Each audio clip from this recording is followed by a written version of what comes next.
I was born in Worthington, Minnesota, and I have a younger brother and a younger sister. I came out of the University of Minnesota and worked for 1 year at Honeywell and worked with a group of psychologists working with devices and equipment and engineering it in a way that psychologically worked best and didn't fit very well with me.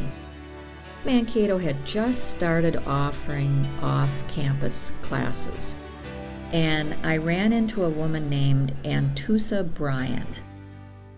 And Antusa was faculty at Mankato and interested in the field of developmental disabilities, and she said, you know, if you've taken a half dozen classes, instead of just taking classes for the heck of it, why don't you think about doing your master's degree?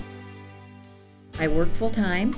I can't be on campus, which was not an issue because I took every single class in the Twin Cities. The last few classes I took at Mankato actually also counted for my doctorate. So Mankato could not have been more accommodating. They were smaller, there was better discussion, there was more attention by the faculty. It was a great experience for me.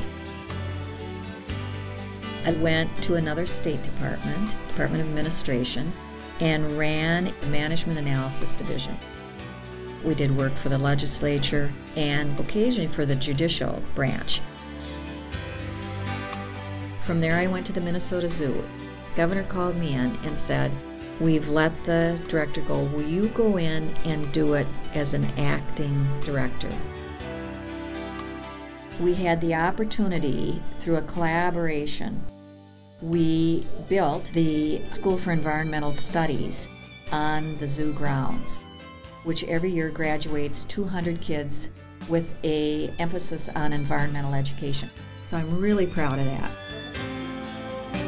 From there, I went to the Minneapolis Foundation and was the vice president for grant making. At the same time was the head of the Metropolitan Sports Facilities Commission. That was a call from Governor Ventura. I went in and interviewed, and they appointed me to the Sports Facilities Commission. First time a woman had ever held that job. At the time, the really hot topic was the Twins needed a new stadium, and they were going to leave Minnesota. And the commission sued Major League Baseball and said, your lease is not complete, you cannot leave Minnesota. Baseball stayed in the state and we got the new stadium.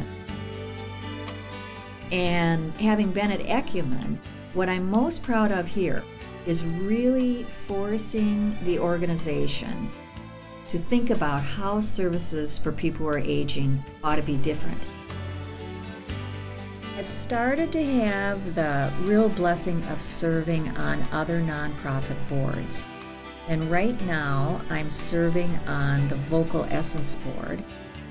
I also serve on the United Theological Seminary Board. And then the third board I serve on right now is our National Association.